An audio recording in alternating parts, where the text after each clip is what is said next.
When the guns finally fell silent across Europe in May 1945, the Soviet Union had endured a scale of suffering almost impossible to comprehend.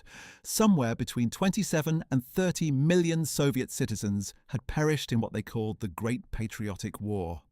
Their armies had marched thousands of miles from the desperate defensive stands at Moscow and Stalingrad all the way to the smoldering ruins of Berlin.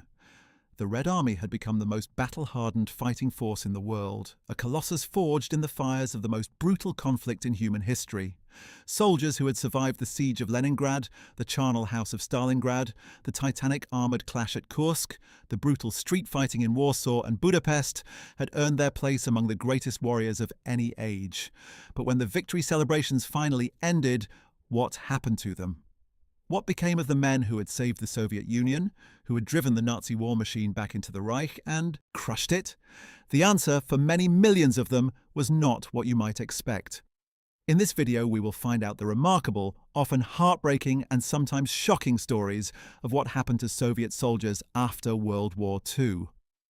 So, without further ado, let's start with the first name on our list. There is perhaps no better place to begin than with the man whose name became synonymous with Soviet victory itself.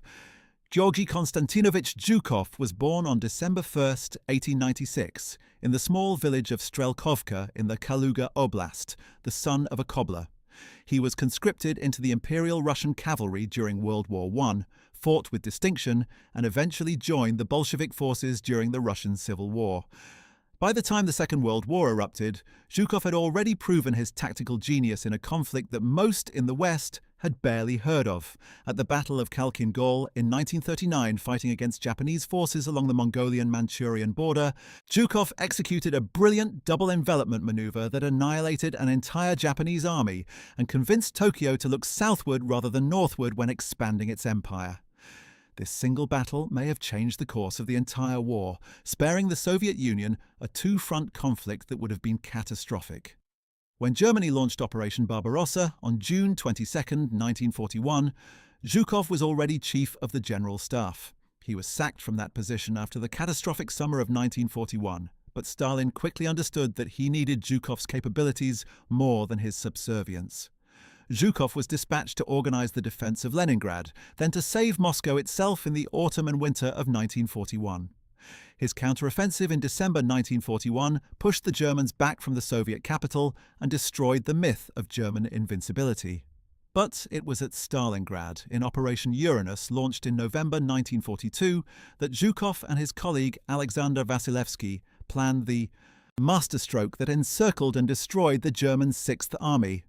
After Kursk, Zhukov was effectively the deputy supreme commander of all Soviet forces, coordinating the massive offensives that drove the Wehrmacht step by bloody step back across Eastern Europe. He commanded the final assault on Berlin itself, the first Belarusian front smashing into the city while Konev's forces raced up from the south. On May 8, 1945, Zhukov represented the Soviet Union at the signing of Germany's unconditional surrender in Karlshorst, Berlin. He was the man of the hour, the conqueror of Berlin, the savior of the Soviet Union. But what happened to this hero after the war? Zhukov returned to the Soviet Union as perhaps the most celebrated military figure in the country's history. Hundreds of thousands lined the streets during the victory parade in Moscow's Red Square on June 24, 1945, where Zhukov rode a white horse and took the salute while Stalin watched from Lenin's mausoleum. It seemed as though, no, honor was too great for the marshal who had turned the tide of the most devastating war in history. But Joseph Stalin was a man deeply suspicious of anyone who accumulated too much genuine popularity, and Zhukov's fame had grown to proportions that made the dictator deeply uncomfortable. Stalin began a quiet campaign to diminish Zhukov's reputation. The marshal was accused by senior figures in the NKVD of Bonapartism, of accumulating too much personal power and popularity, of taking personal credit for victories that belonged to the collective Soviet effort. In 1946, Zhukov was abruptly removed from his position as commander of Soviet land forces and sent to command the relatively obscure Odessa military district. This was a profound humiliation for the man who had commanded millions. Worse was to come. A secret investigation codenamed the Aviators case implicated several of Zhukov's associates, and there were suggestions that Zhukov himself might be arrested. He was demoted, further to command the Ural military district, an assignment so peripheral it amounted to internal exile. He lived under a cloud of suspicion throughout the final years of Stalin's rule, aware that arrest and execution were always possible. It was only Stalin's death in March 1953 that saved Zhukov from a fate that had befallen so many other talented Soviet officers. Nikita Khrushchev, who understood that he needed the army's support in the brutal power struggles following Stalin's death, rehabilitated Zhukov and appointed him Minister of Defense in 1955. Zhukov played a crucial role in suppressing the Hungarian uprising in 1956 and was at the height of his renewed influence when Khrushchev turned on him once more. In October 1957, while Zhukov was on a state visit to Yugoslavia and Albania, Khrushchev orchestrated his removal from all posts. The official charges were that Zhukov had promoted a cult of personality around himself and had sought to remove the party's control over the military. He was retired and spent his remaining years writing his memoirs, which went through multiple revisions as censors removed passages that contradicted the official Soviet narrative. Zhukov died on June 18, 1974, at the age of 77, still officially revered but personally sidelined, a man whose genius had saved his country but who spent much of the peace being punished for his greatness. Another towering figure who found post-war life unexpectedly complicated was Konstantin Rokossovsky, arguably the most gifted operational commander on the Soviet side. Born on December 21, 1896, in Velikie Luki, Rokossovsky came from a Polish family, and this heritage would define both the extraordinary nature of his rehabilitation and the particular cruelty of his post-war fate. He had served in the First World War and the Civil War, rising through the ranks of the Red Army with consistent distinction.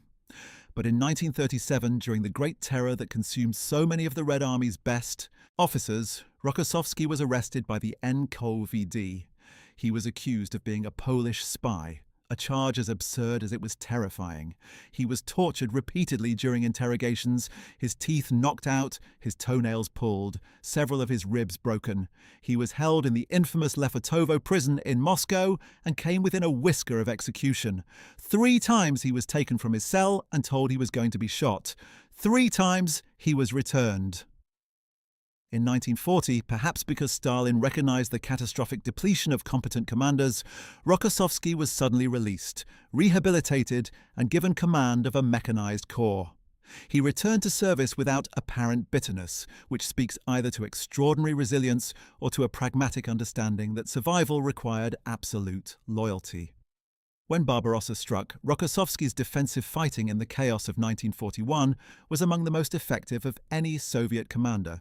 He commanded at Moscow, at Stalingrad, where his Don Front closed the trap on Paulus's Sixth Army, and at Kursk, where his central front absorbed the full force of the German northern assault and held firm. His planning of Operation Bagration in June 1944, one of the largest and most successful military operations of the entire war, effectively destroyed Army Group Center and opened the road to Berlin.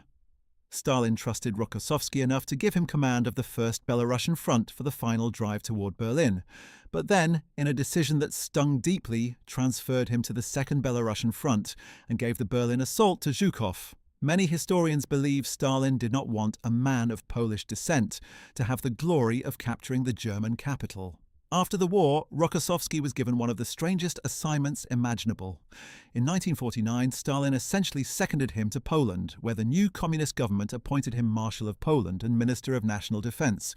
Rokossovsky, despite his own suffering at Soviet. Hans spent the years from 1949 to 1956 effectively running the Polish military on Moscow's behalf, enforcing the kind of ideological conformity that had once nearly destroyed him.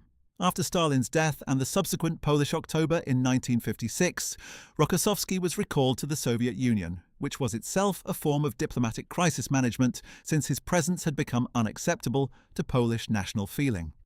He continued to serve as a Soviet Deputy Minister of Defense and eventually died on August 3, 1968 in Moscow.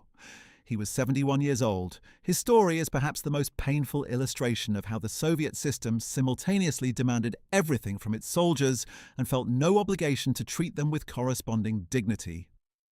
Ivan Konev's post-war story offers a fascinating contrast because, unlike Zhukov, who was banished to obscurity, or Rokossovsky, who was dispatched to Poland, Konev managed to navigate the treacherous waters of Stalinist politics with considerably more success.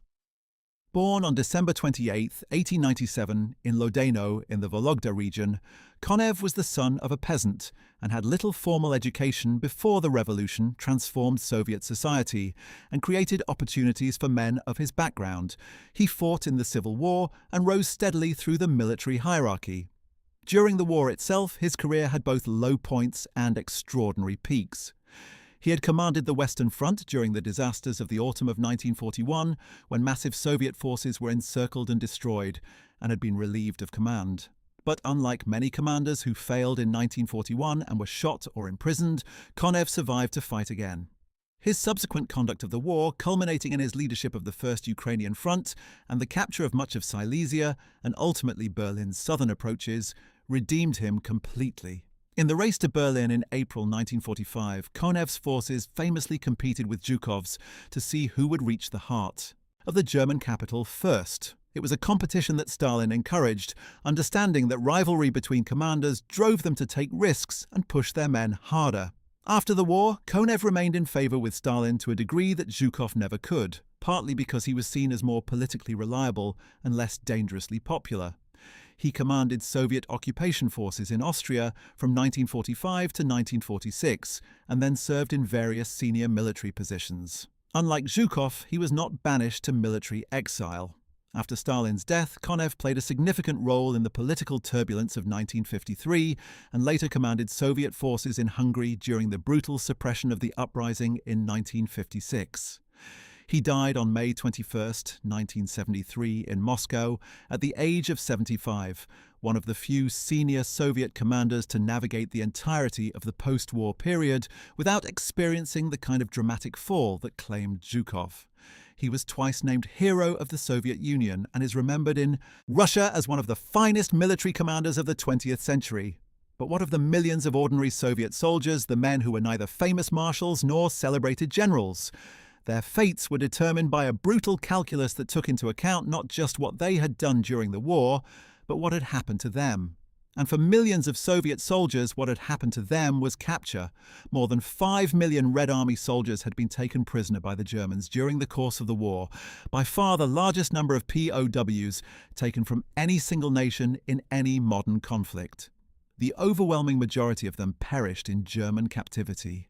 The German treatment of Soviet prisoners was a systematic atrocity, driven by Nazi racial ideology that classified Slavs as subhuman, and by a deliberate policy of starvation and neglect. In the camps at Mauthausen, Dachau, and across hundreds of smaller facilities, Soviet prisoners were worked to death, starved, subjected to medical experiments, and shot. Of the 5 million or so captured, approximately 3.5 million died in German hands. But what of the survivors? What happened to the roughly 1.5 million who somehow endured the camps and were liberated by Allied forces in 1945? The answer reveals one of the most shameful aspects of the entire Soviet war experience. Stalin had issued Order No. 270 in August 1941, which declared that any Soviet soldier who surrendered to the enemy was a traitor. The order was explicit and brutal in its language. Commanders and political officers who allowed themselves to be captured were to be considered malicious deserters whose families were liable to arrest as traitors' kin. The order created an impossible situation for Soviet soldiers who found themselves encircled, wounded, or simply unable to escape capture. By the logic of Order 270, the millions of men who had been captured, regardless of the circumstances, were potentially traitors to the Soviet state. This ideological framework created the machinery of what became known as the filtration system. When Soviet POWs were liberated, they did not simply go home. Instead, they were processed through a series of filtration camps operated by the feared SMERSH, the Soviet military counterintelligence organization, whose name was an acronym for Smrt Špionam, meaning death to spies. SMERSH had been established by Stalin in April 1943 specifically to screen returning Soviet personnel for signs of collaboration, espionage, or treachery. The screening process could last months. Returning soldiers were interrogated repeatedly about their experiences in captivity. They had to explain every detail of how they had been captured, how they had survived, what work they had performed in German camps, whether they had volunteered for any German programs, whether they had spoken to any Germans about Soviet military matters. The burden of proof was effectively reversed. The returning soldier had to prove his innocence, rather than the state having to prove his guilt. Millions of men who had suffered unimaginably in German captivity now faced a second ordeal at the hands of their own government. The outcomes of these filtrations varied. Some men were cleared and allowed to return to their units or to civilian life, though often with a permanent mark on their records that would follow them for decades.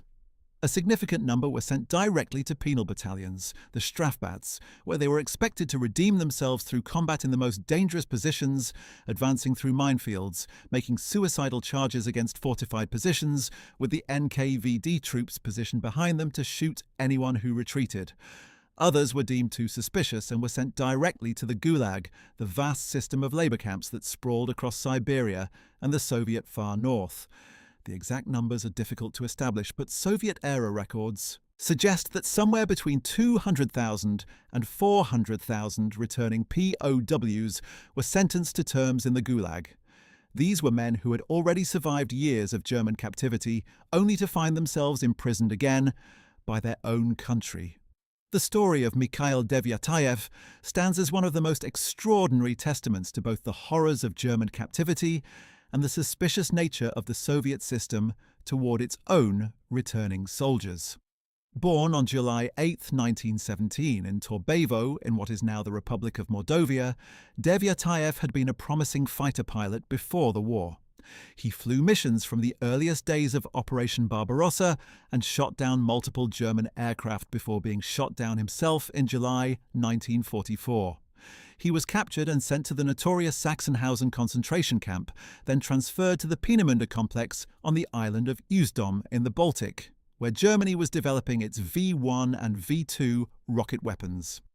In February 1945, in one of the most audacious escapes of the entire war, Deviatayev led a group of 10 prisoners in a desperate bid for freedom. They overpowered a guard, seized a German Heinkel, He-111 bomber, and with Deviatayev at the controls, despite having had no opportunity to fly for nearly a year, managed to get the aircraft airborne and fly it to Soviet-held territory. They were the first to bring back to Soviet intelligence crucial information about the Peenemünde rocket facilities, information that proved enormously valuable. One might expect that such a man would have been greeted as a hero. Instead, Deviatayev was immediately subjected to intensive SMERSH interrogation. How had he been captured? Why had he survived when so many others had died? Had he collaborated with the Germans? The suspicion that surrounded all returning POWs descended on him as heavily as on anyone else. He was cleared of formal charges but was denied the Hero of the Soviet Union title that his daring escape clearly merited. He returned to civilian life, in something close to disgrace, working as a riverboat captain on the Volga. It was not until 1957, more than a decade after his incredible escape, that Deviatayev was finally awarded the Hero of the Soviet Union, and only then because the chief designer of the Soviet space program, Sergei Korolev himself, intervened on his behalf. Korolev, who had heard about Deviatayev's role in bringing back information about Peenemünde, urged that the pilot be given the recognition he deserved. Deviatayev lived until 2002, long enough to see the Soviet Union dissolve, and to receive genuine recognition for what he had endured and achieved. He died on November 24, 2002, in Kazan, at the age of 85. One of the most chilling aspects of the post-war Soviet treatment of its returning soldiers was the fate of those who had been repatriated by the Western Allies under the terms of agreements reached at the Yalta Conference in February 1945. As the war ended, hundreds of thousands of Soviet citizens were found in Western Germany and in the zones controlled by British and American forces. Some were former POWs who had survived German captivity. Others were displaced workers who had been forcibly brought to Germany as slave labour. But a significant number were men who had, for various reasons, ended up fighting on the German side. The Western Allies had agreed in the Yalta Accords to repatriate all Soviet citizens, and the Soviets had agreed to return Western Allied prisoners in German hands. The implementation of this agreement led to one of the most morally troubling episodes of the entire post-war period. British and American forces rounded up Soviet citizens, sometimes by force, and handed them to Soviet authorities. The operation became known in the West as Operation Keelhaul, a deliberately grim naval term referring to the brutal punishment of dragging a man under a ship's keel. Many of those being repatriated knew exactly what awaited them in the Soviet Union and resisted violently.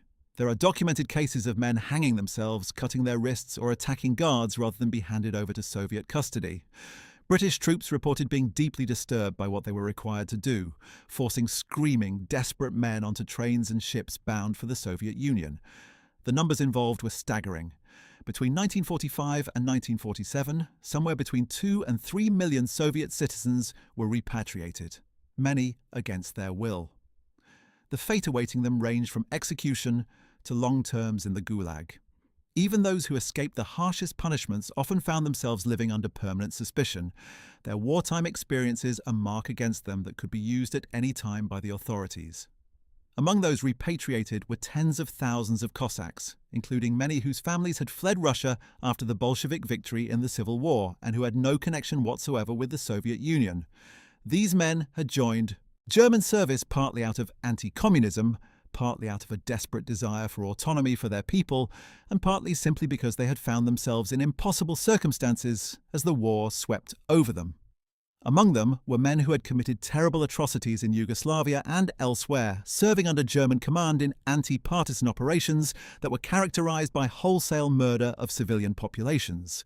But there were also men who were simply refugees from Soviet rule, and women and children who had accompanied the Cossack formations. In the Austrian Carinthia region, British forces handed over approximately 40,000 Cossacks to Soviet authorities in late May and early June 1945. The handover included figures like General Pyotr Krasnov, who had been a White Army commander during the Civil War, and who the British knew perfectly well was not a Soviet citizen, and thus technically not covered by the Yalta Agreement. Krasnov and other Cossack leaders were transported to Moscow, tried for treason, and hanged in January 1947. The rank and file faced a range of punishments from execution to lengthy Gulag sentences. The ethical questions raised by these handovers have never been fully resolved, and they remain a source of controversy among historians, British veterans, and the descendants of those who were delivered to their deaths. The case of Andrei Andreevich Vlasov is perhaps the single most dramatic illustration of the choices and their consequences that faced Soviet soldiers during and after the war. Vlasov was born on September 1, 1900, in Lomokino in the Nizhny Novgorod region, the son of a peasant. He had fought in the Civil War on the Bolshevik side, served as a military advisor in China during the late 1930s, and by 1941 was a highly regarded general. He commanded forces in the defense of Moscow in the winter of 1941 and was personally thanked by Stalin for his role in holding the capital. In early 1942, he was given command of the Second Shock Army, which was tasked with breaking the German siege of Leningrad through a thrust into the Volkhov region. The operation was a disaster. Vlasov's forces were encircled by German countermaneuvers, and despite frantic appeals for relief and resupply, the army was left to its fate by Stalin and the High Command. For weeks, the trapped soldiers fought on with dwindling ammunition and food, eating bark and leather.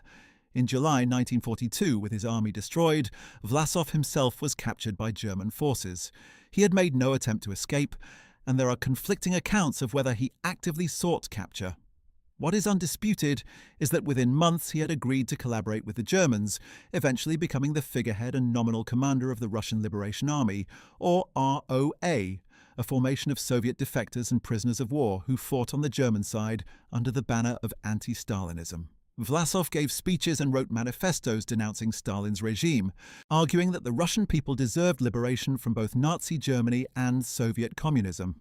Whether his collaboration represented genuine political conviction, a calculation that Germany would win and collaboration was the only path to survival, or simply the desperation of a man who saw no other option, has been debated by historians ever since. What is not debated is his fate. When American forces captured him in May 1945, he was handed over to Soviet authorities. After a secret trial in Moscow, Vlasov and 12 other leaders of the ROA were hanged on August 1, 1946. The Soviet treatment of his legacy was complete erasure. For decades, his name was simply not spoken in the Soviet Union. His men faced varying fates. Some were executed, others sent to the Gulag for long terms, while a small number managed to avoid identification and reintegrate into Soviet society under assumed identities or in regions where their wartime activities were unknown. The question of those who collaborated with the Germans on a lesser scale than Vlasov is an enormously complex one. It is estimated that somewhere between 1 million and 1.5 million Soviet citizens served in some capacity on the German side during the war, whether as Hiwis, the Hilfswilliger, or volunteer auxiliaries who performed supply, construction and support roles for the Wehrmacht, as members of auxiliary police units, or as actual combat soldiers in formations like the Georgian Legion, the Turkestan Legion, or various Cossack units. Many of these men had joined not out of ideological conviction, but out of desperation, to escape starvation in German POW camps, to protect their families from German reprisals, or because German occupation authorities had made service effectively compulsory. Their post-war fates depended enormously on whether they were identified, whether they had actually committed atrocities, and whether they had the resourcefulness or good fortune to create new identities. Those who were caught faced the full weight of Soviet justice. Conviction for treason under Article 58 of the Soviet Penal Code could result in execution or terms of 25 years in the Gulag, which was effectively a death sentence given the conditions in many camps. A significant number of collaborators who had particularly blood-soaked records as auxiliary policemen involved in the mass murder of Jews and Soviet partisans were hunted by Soviet and later Israeli intelligence for decades after the war, and some were brought to justice many years after their crimes. The Soviet women who had served in the military faced a different set of challenges in the post-war world, challenges that had less to do with political suspicion and more to do with the deeply conservative attitudes of Soviet society toward women who had transgressed traditional gender roles. More than 800,000 women had served in the Soviet armed forces during the war, a higher number than in any other nation in the conflict.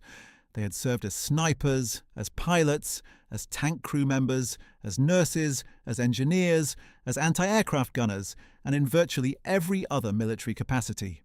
Female snipers like Lyudmila Pavlichenko had achieved extraordinary records, with Pavlichenko credited with 309 confirmed kills, making her the most successful female sniper in history.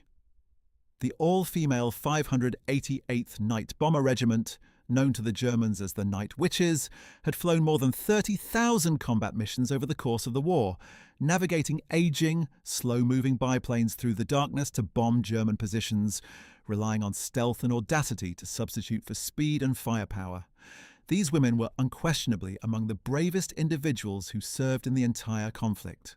But when the war ended and the men returned, Soviet society wanted its women to retreat back into traditional domestic roles. Female veterans often found that their wartime service was minimized, mocked, or even used against them. There was a widespread and deeply unpleasant attitude in Soviet society that women who had spent years among soldiers must have been sexually promiscuous, that their medals were earned not through combat but through favors.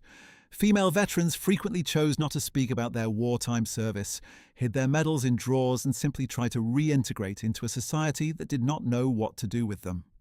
The extraordinary oral history project conducted by journalist Svetlana Alexievich in the 1980s, published as The Unwomanly Face of War, gathered hundreds of accounts from female veterans and documented this phenomenon in heartbreaking detail. Many of the women she interviewed were speaking publicly about their wartime experiences for the first time, decades after the events, because the shame and social pressure they had faced had been so intense. Lyudmila Pavlichenko herself had a somewhat more distinguished post-war life than many of her female comrades, partly because her fame had reached international proportions during the war. She had toured the United States in 1942, the first Soviet citizen to be received at the White House, meeting President Franklin Roosevelt, and her appearances had generated enormous publicity. The American folk singer Woody Guthrie wrote a song about her. After the war, she studied military history and became a research associate at the Soviet Navy's headquarters, later publishing a memoir. She died on October 10, 1974, in Moscow, at the age of 58. Her extraordinary record of service finally given some of the recognition it deserved, though even she was never as celebrated in her own country as her achievements merited. The veteran community in the Soviet Union occupied a paradoxical position in the immediate post-war years. On one hand, the war had been a catastrophic collective trauma that defined Soviet identity for generations. Victory Day on May 9th became the most important secular holiday in the Soviet calendar, a day of enormous emotional significance when the pride of survival and triumph was mixed with grief for the dead. Veterans were theoretically honoured. On the other hand, the practical situation of many veterans was extremely difficult. The Soviet economy had been devastated by the war. Cities like Stalingrad, Minsk, Kiev, and Smolensk had been utterly destroyed and required complete rebuilding. Industrial capacity had been poured into military production at the expense of consumer goods and housing. Millions of returning soldiers found that their homes had been destroyed, their families scattered or dead, and the jobs and lives they had left behind no longer existed. The Soviet state provided some pension benefits to veterans, but these were often inadequate and inconsistently administered. Housing was desperately scarce. Many veterans spent years in communal barracks or in the ruins of half-rebuilt cities. Disabled veterans, of whom there were hundreds of thousands, faced particular hardship. Men who had lost limbs, sight, or the capacity for regular work found that the Soviet welfare system was overwhelmed and under-resourced. In a particularly grim episode, in 1947, Stalin ordered the removal of disabled veterans from the streets of major cities, particularly from Moscow and Leningrad, apparently finding the sight of limbless, begging veterans embarrassing to the image of the victorious Soviet state. These men were rounded up and transported to remote institutions and former military camps in places like the Valam monastery island in Lake Ladoga, where they were essentially warehoused and forgotten, out of sight from the prosperous facades that Soviet propaganda wanted to project. This act of callous abandonment shocked those who knew of it, which was few since it occurred in total secrecy. It came to wider public knowledge only decades later, and it remains one of the most shameful episodes in the Soviets' treatment of its war veterans. The post-war years also saw Stalin conduct a series of political purges and campaigns that specifically targeted officers and officials who had come into contact with the West during the war. The alliance with Britain and the United States had brought thousands of Soviet military personnel into direct contact with Western soldiers and culture. These experiences made Stalin deeply nervous. Officers who had spent time in Western Europe, who had dealt with British and American counterparts, who had seen the material abundance of Western armies and civilian society, were regarded as potentially contaminated by bourgeois influences. The campaign against so-called cosmopolitanism in the late 1940s, which had a strongly anti-Semitic character, was partly directed at military and cultural figures who were suspected of insufficient loyalty to Soviet values. Jews who had served with great distinction in the Red Army, including several generals and hundreds of heroes of the Soviet Union, found themselves suddenly suspect, their achievements minimized, their positions threatened. Some were arrested, some died in suspicious circumstances, and the broader campaign against cosmopolitanism created an atmosphere of fear in which anyone who had had contact with foreign cultures felt vulnerable.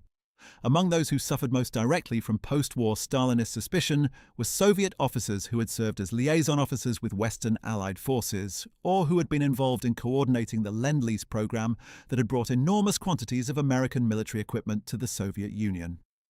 The Lend-Lease relationship, which delivered approximately 17.5 million tons of equipment and supplies to the Soviet Union during the war, had brought Soviet and American military personnel into close working relationships. After the war, when the Cold War descended with startling speed, those Soviet officers were viewed with suspicion, precisely because of their Western contacts. Some were arrested on charges of passing information to foreign intelligence services. Others were quietly demoted or transferred to less sensitive positions. The Cold War, which hardened so quickly after 1945, cast a retrospective shadow backward over the wartime alliance and tainted those who had been most directly involved in it. The fate of Soviet soldiers in German captivity who survived and returned home has already been touched upon, but the scale and systematic nature of what they faced deserves more detailed examination. The SMERSH filtration process was not a simple screening but a genuinely traumatic second ordeal. Interrogators who had been trained in the methods of the NKVD conducted extended questioning sessions designed to identify any inconsistencies in a returning soldier's account of his captivity. The assumption of guilt was pervasive. Questions were designed to catch men in contradictions. If you resisted the Germans, why did they keep you alive when they killed so many others? If you worked in a German factory, how do we know you were not a willing collaborator? If you maintained your health while others around you died, does that not suggest you received special treatment? These questions had no good answers because the logic of the system was circular. Survival itself was treated as suspicious. The documented case of Lieutenant Colonel Nikolai Obrinba illustrates this pattern.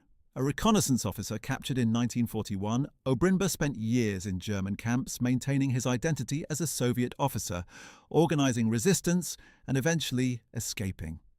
When he returned to Soviet lines, he was immediately imprisoned by SMERSH and subjected to months of interrogation.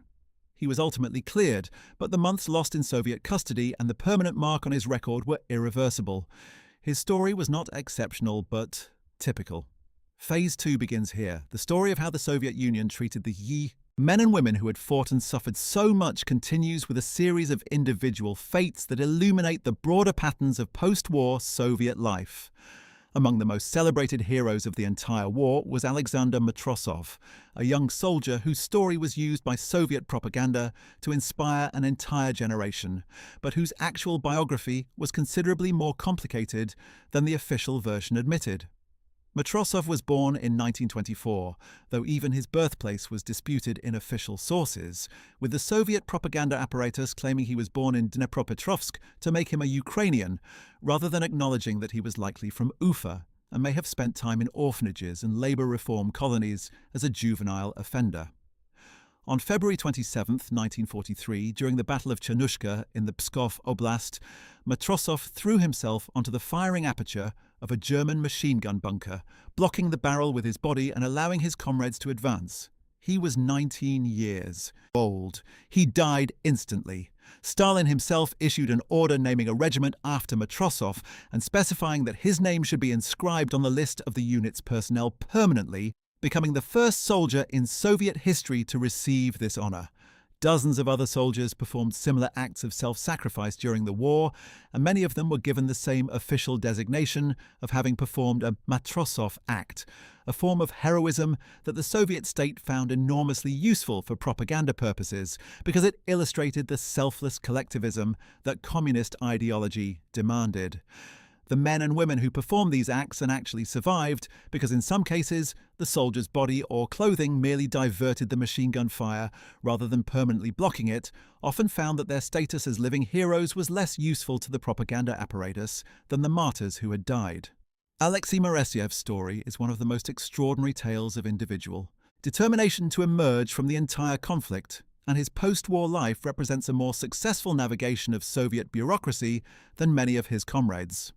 Born on May 20, 1916, in Kamyshin, Maresyev had dreamed of becoming a pilot since childhood, despite having suffered from rheumatic fever that damaged his legs. He learned to fly, and when the war began, he served as a fighter pilot.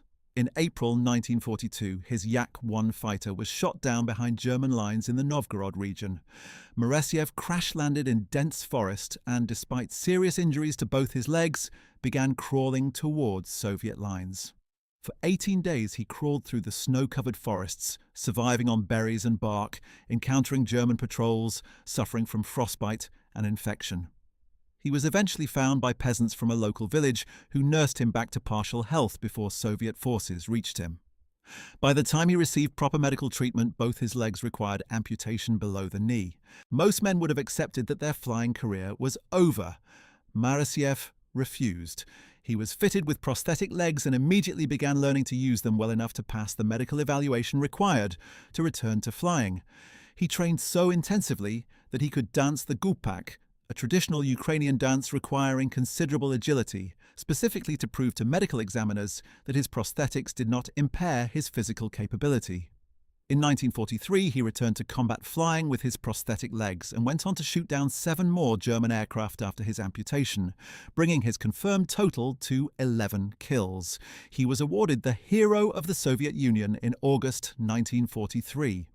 The Soviet writer Boris Polivoy wrote a novelized account of his story published as The Story of a Real Man, which became one of the most widely read books in the Soviet Union and was adapted into an opera by Sergei Prokofiev. After the war, Maresyev became a symbol of Soviet determination and resilience, working as a secretary at the Soviet War Veterans Committee and living a relatively comfortable life compared to many of his contemporaries.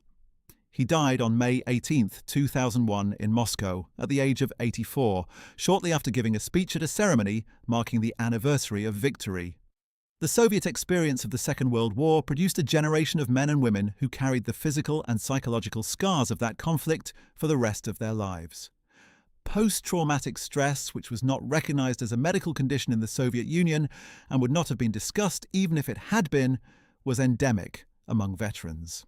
Men who had spent years in combat, who had seen things that no human being should have to see, who had lost comrades in circumstances of incredible violence, returned to civilian life expected simply to resume normal existence. The Soviet state provided no psychological support, no counseling, no acknowledgement that what they had experienced had been psychologically damaging. The cultural pressure to be stoic, to be strong, to embody the victorious Soviet spirit was immense. Veterans who showed signs of psychological disturbance were often regarded as weak or as somehow dishonored by their inability to cope. Alcoholism became catastrophically prevalent among male veterans. The rate of alcohol consumption in the Soviet Union rose sharply after the war, and a significant component of this phenomenon was the self-medication of men trying to cope with memories and experiences they had no other tools to process. Domestic violence also increased, as men who had been in environments of extreme violence for years struggled to readjust to civilian relationships. These patterns of social dysfunction were the invisible casualties of the war, the wounds that no medal or parade could address, and the Soviet state's rigid insistence on victorious heroism as the only permissible narrative of the war experience denied veterans the very acknowledgement they needed. Vasily Grossman was a Soviet war correspondent who spent virtually the entire war at the front, filing dispatches from the most brutal engagements of the conflict. He was present at Stalingrad during the entire battle, at Kursk, at the liberation of the Treblinka death camp in 1944, and at the fall of Berlin in 1945. His wartime journalism was celebrated, and he had access to the front lines that few civilians experienced. But it was his post-war life as a writer that made him one of the most significant and tragic figures of the entire Soviet literary experience. Grossman spent much of the late 1940s and 1950s writing his masterwork, Life and Fate, a novel of enormous scope that attempted to capture the full human experience of the Stalingrad battle and, through it, to compare the Soviet system with Nazi Germany, finding uncomfortable parallels between the two totalitarian regimes. When he submitted the novel to Soviet publishers in 1960, the response was a visit from KGB officers who seized the manuscript and all copies and drafts. The senior ideological official, Mikhail Suslov, told Grossman that the book could not be published for 200 years. Grossman spent the remaining years of his life a broken man, knowing that his masterpiece had been buried. He died of stomach cancer on September 14, 1964, in Moscow, at the age of 58, without ever knowing whether his book would survive. Fortunately, friends had secretly preserved microfilmed copies, and Life and Fate was eventually published in the West in 1980 and in the Soviet Union only in 1988, as Glasnost made such publications possible. It is now widely regarded as one of the greatest novels of the 20th century.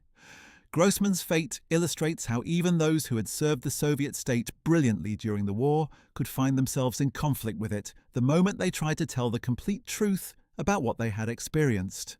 Among the Soviet officer class, the post-war years brought a complex mixture of privilege and danger. Senior officers received better housing, access to military stores, and various material benefits that placed them well above the average citizen. But they also existed in an environment of intense political surveillance, where the wrong word, the wrong association, or the wrong assessment of a military situation could end a career or bring far worse consequences. The Leningrad Affair of 1949 to 1952, one of the last major Stalinist purges, swept up dozens of senior party and government figures associated with the defense of Leningrad, accusing them of separatism and treason.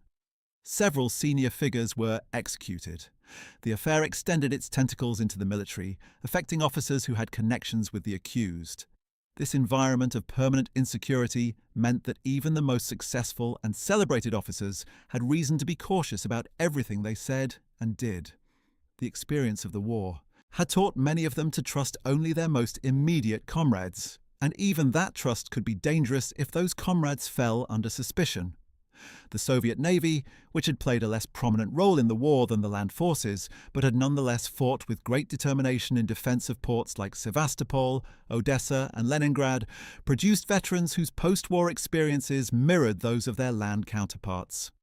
Admiral Nikolai Kuznetsov, who had commanded the Soviet Navy as its People's Commissar from 1939 to 1947, was one of the senior naval figures whose post-war career illustrated the dangers of the Stalinist environment. Kuznetsov had actually put the Soviet Navy on full alert before the German invasion on June 22, 1941, an action taken on his own initiative without waiting for orders from above. This decision proved crucial.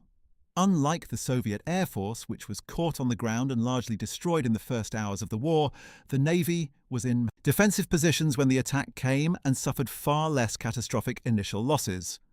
One might expect that this prescient decision, which saved many ships and thousands of lives, would be remembered as heroic. Instead, in the post-war political environment, it was held against him. Acting on his own initiative without explicit authorization from Stalin was itself potentially treasonous in the Stalinist framework. Kuznetsov was demoted in 1948, subjected to a naval court, and reduced in rank from Admiral of the Fleet of the Soviet Union, the highest naval rank, to Vice Admiral, a humiliating demotion of 4 full ranks. He was eventually rehabilitated after Stalin's death, and his rank was restored in 1953, and he served as Commander-in-Chief of the Soviet Navy until 1955. He spent his final years writing memoirs and historical works about the naval war, dying on December 6, 1974, in Moscow. He was 71 years old, and his experience encapsulates the impossible position of senior Soviet military figures who were simultaneously expected to show initiative and to never act without explicit authorization from political authorities. The Soviet Air Force, which had been virtually destroyed in the first days of Barbarossa and then rebuilt into a formidable fighting force over the following years, produced veterans of extraordinary skill and courage. The ace pilots of the Red Air Force had achieved kill totals that rivaled or exceeded their German counterparts, flying aircraft that by 1943 and 1944 were fully competitive with the Luftwaffe's best. The top Soviet ace, Ivan Kozhedub, achieved 64 confirmed aerial victories without ever being shot down himself, making him the top-scoring Allied ace of the entire war. Born on June 8, 1920 in Obrazhivka in the Chernihiv Oblast of Ukraine, Kozhedub had learned to fly at an aero club before the war and joined the Air Force at the outbreak of hostilities. His first combat mission, in March 1943, was nearly his last. His aircraft was damaged by German fire and then hit by a Soviet anti-aircraft gun that failed to recognize him as friendly. He barely made it back to base. But from that shaky start, Kozhedub went on to become the most feared opponent in Soviet skies, flying his Lavochkin La-7 with extraordinary skill and aggression. He was awarded the Hero of the Soviet Union 3 times, one of only 2 Soviet pilots to receive it 3 times during the war. In late April 1945, while flying over Berlin, Kozhedub shot down 2 American P-51 Mustang fighters that apparently opened fire on him first, believing him to be a German pilot. This incident was quietly suppressed by Soviet authorities anxious to maintain the Allied relationship, and was only acknowledged publicly decades later. After the war, Kozhedub continued to serve in the Soviet Air Force, eventually rising to the rank of Air Marshal. He commanded Soviet air units during the Korean War, though he did not fly combat missions himself. He died on August 8, 1991, in Moscow, surviving long enough to see the Soviet Union begin to dissolve in its final months. He was 71 years old, and he remained a genuine hero in both the Soviet and Russian consciousness, his wartime record too extraordinary to be minimized even by the most suspicious political apparatus. The question of what happened to Soviet soldiers immediately after the fall of Berlin is worth examining in detail, because the period of occupation itself was one of extraordinary complexity and moral darkness. The Red Army that entered Berlin in April and May 1945 was not the same army that had retreated in chaos before the Wehrmacht in 1941. It was battle-hardened, experienced, and deeply traumatized by years of witnessing German atrocities in Soviet territory. The burned villages, The mass graves, the hanged partisans, the starved POWs, the enslaved civilians, all of this had been witnessed by Soviet soldiers as they fought westward, and it had generated an enormous reservoir of rage. The result, when Soviet forces entered Germany, was a wave of violence against the German civilian population that the Soviet authorities were either unable or unwilling to control. The scale of sexual violence committed by Red Army soldiers against German women was catastrophic. Historians like Anthony Beaver, drawing on Soviet archival records, have estimated that somewhere between 1 and 2 million German women were raped by Soviet soldiers in the last months of the war and in the immediate post-war period. The violence was not random or hidden from Soviet commanders. It was pervasive, widespread, and addressed only partially and inadequately by military authorities. Some commanders issued orders prohibiting the rape and murder of civilians, but enforcement was inconsistent, and the cultural and political climate made serious punishment of offenders rare. Individual soldiers who perpetrated atrocities were occasionally executed as a disciplinary measure, but the broad phenomenon was not seriously addressed. For the Soviet soldiers themselves, the experience of occupation introduced them to a world of material abundance that was shocking in comparison to what they had known in the Soviet Union. Even a devastated Germany was in many respects wealthier than the Soviet Union that had won the war. Soldiers encountered consumer goods, housing quality, and infrastructure that far exceeded what was available at home. Letters home from Soviet soldiers in Germany frequently expressed astonishment at the standard of living they observed, even in the ruins. This astonishment was politically dangerous from the perspective of Soviet authorities because it raised uncomfortable questions about why the victorious socialist state was materially poorer than the defeated capitalist one. Soldiers who expressed these observations too openly or who brought them home as a coherent worldview were regarded with the same suspicion as those who had spent time as POWs or who had served as liaison officers with Western forces. The war's end did not bring an end to the political surveillance of the army. If anything, the intelligence apparatus became more active in the post-war years as the Cold War hardened and the ideological competition with the West intensified. The formal demobilization of the Red Army after the war was an enormous logistical undertaking. From its peak strength of approximately 12 million men and women in 1945, the Soviet armed forces were reduced to around 3 million by 1948, as the majority of wartime conscripts were released and returned to civilian life. The process was organized by categories and priorities: essential workers, miners, engineers, railway workers, and those needed for reconstruction were demobilized first. Agriculture, devastated by years of war, desperately needed labor. The countryside of Western Russia, Ukraine, and Belarus had been stripped of its able-bodied male population by conscription, and the collective farms needed men to work them. Veterans returning to rural areas often found conditions of genuine destitution, with farming communities relying primarily on women, old men, and children who had kept agriculture barely functioning during the war years. The return of men to these communities was welcomed, but could not immediately repair the damage of years of neglect and wartime destruction. One of the most significant but least acknowledged figures of the entire Soviet war effort was Alexander Alexandrovich Novikov, the commander-in-chief of the Soviet Air Forces from 1942 to 1946. Novikov had played a central role in rebuilding the Red Air Force after the catastrophic losses of 1941 and in developing the tactics and organizational structures that eventually gave Soviet air power supremacy over the Eastern Front. Under his leadership, the Air Force grew from a shattered force of obsolete aircraft to a modern, capable arm with tens of thousands of aircraft. Novikov had worked closely with Zhukov and was associated with him professionally and personally.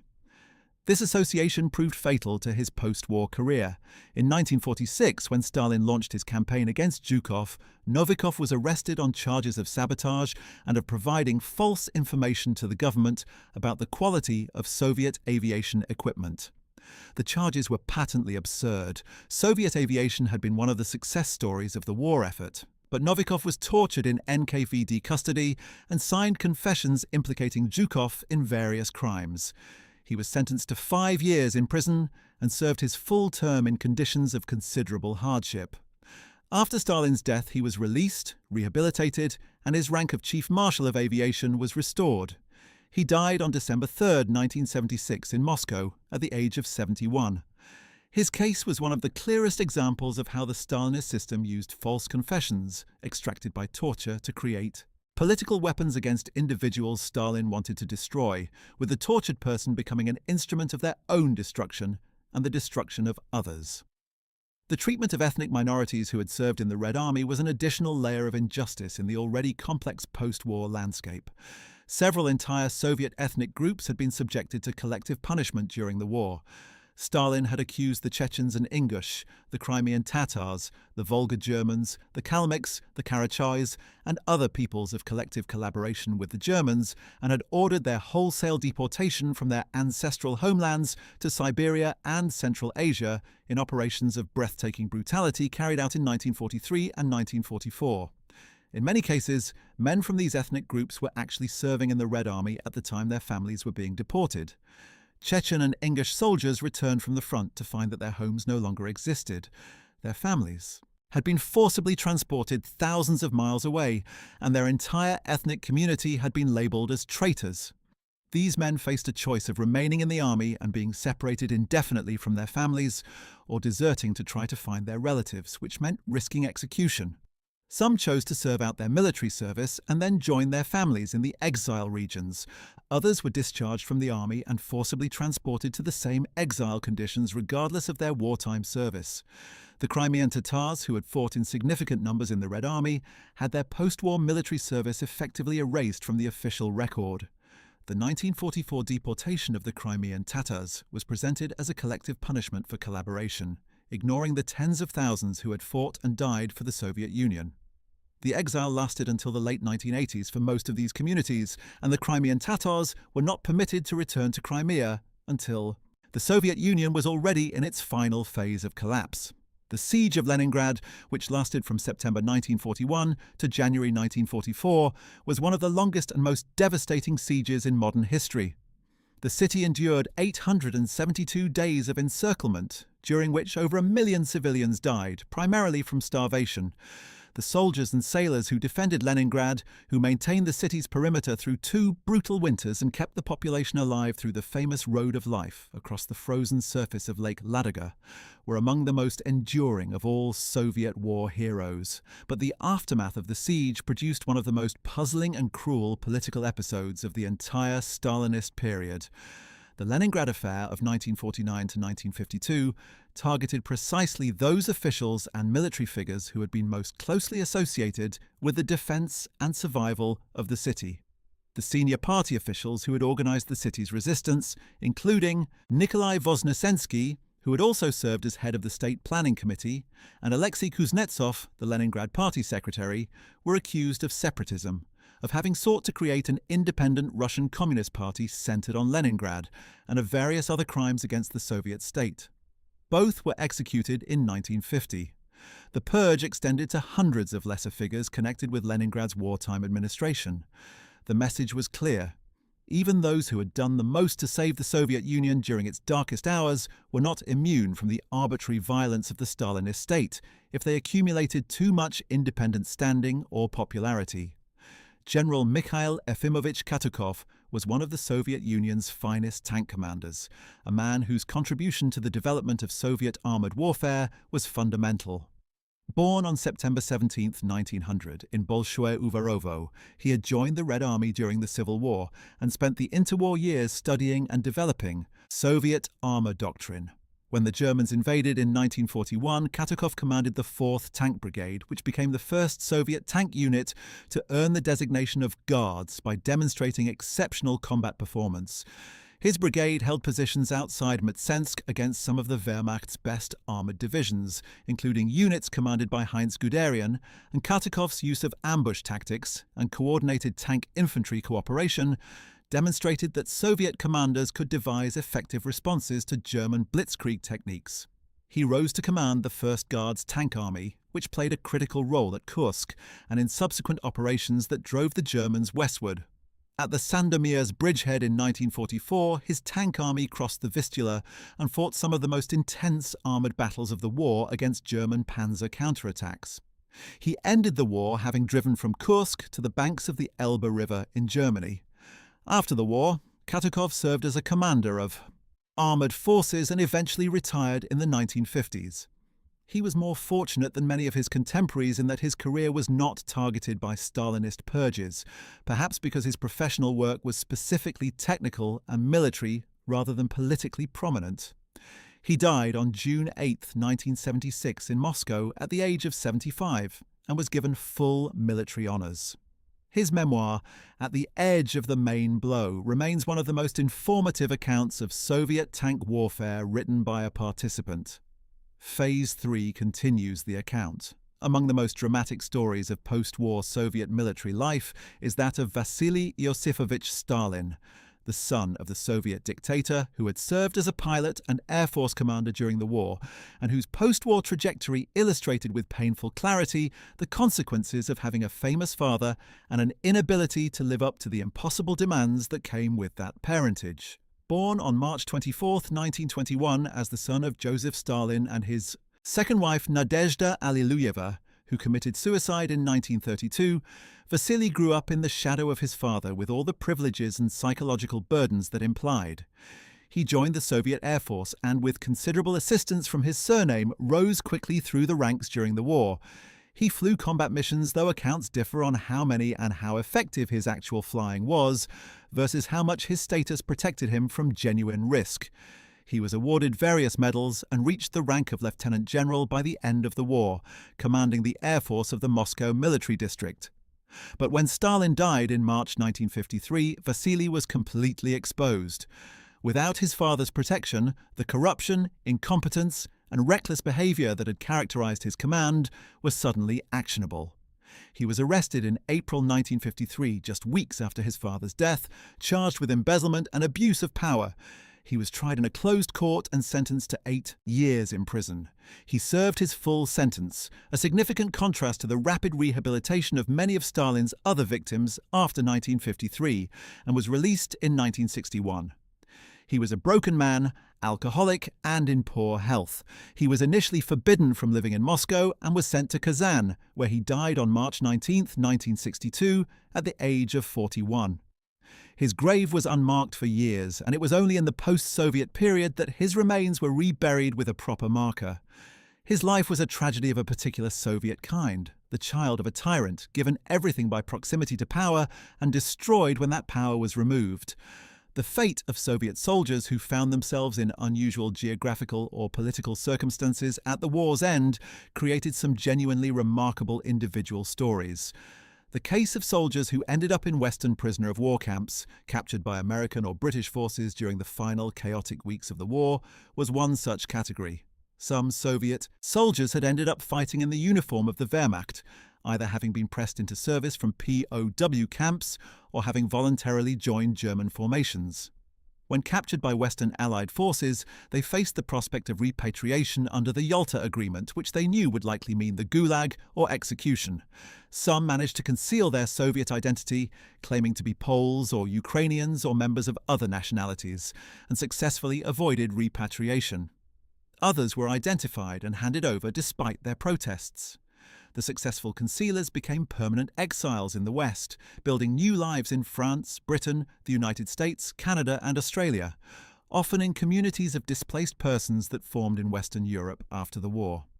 They lived for years with false identities, unable to communicate freely with any family they might have left in the Soviet Union, because any contact could expose them. As the decades passed and the Cold War gradually thawed, some of these men eventually revealed their true identities, while others took their secrets to the grave. The Soviet tank crews who had fought from the defensive lines around Moscow to the streets of Berlin had an experience of the war that was uniquely intense and physically grueling. The interior of a Soviet tank in combat was a nightmare environment of noise, heat, smoke, and terror. Crew survival rates in tank-to-tank engagements were low, and those who did survive often carried severe burns, blast injuries, or hearing damage for the rest of their lives. The T-34, which became the iconic Soviet weapon of the war, was in many respects a superior combat vehicle, but its interior was cramped, its armour insufficient against the best German tank guns, and its fire suppression systems were inadequate. Crews called the T-34 the mass grave in some formations, an indication of how dangerous they knew it was to fight inside one. Veterans who had spent the war inside tanks were frequently distinguished by their injuries. The characteristic burn scars on their hands and faces from the flash fires that occurred when a tank was penetrated, the hearing loss from the constant concussive noise, the back injuries from the brutal vibration of cross-country driving. When these men returned to civilian life, they found that their specific wartime injuries were poorly understood and often poorly treated by Soviet medicine. Many lived with chronic pain and disability that was never properly addressed. The story of hero of the Soviet Union, Zinaida Mikhailovna Tusnolobova-Marchenko, provides one of the most emotionally powerful accounts of a female veteran's post-war experience. Born in 1920 in Polotsk, Belarus, Tusnolobova served as a medical assistant with frontline units and saved the lives of an extraordinary number of wounded soldiers during combat. According to official records, she personally carried 128 wounded soldiers from the battlefield under fire. In February 1943, she was herself severely wounded in both arms and both legs while trying to rescue a soldier in no man's land. Taken for dead by retreating Soviet forces, she lay in the snow for nearly 2 days before being found and evacuated. By the time she received medical treatment, frostbite had destroyed her hands and feet, all of which required amputation. She was 23 years old, a multiple amputee.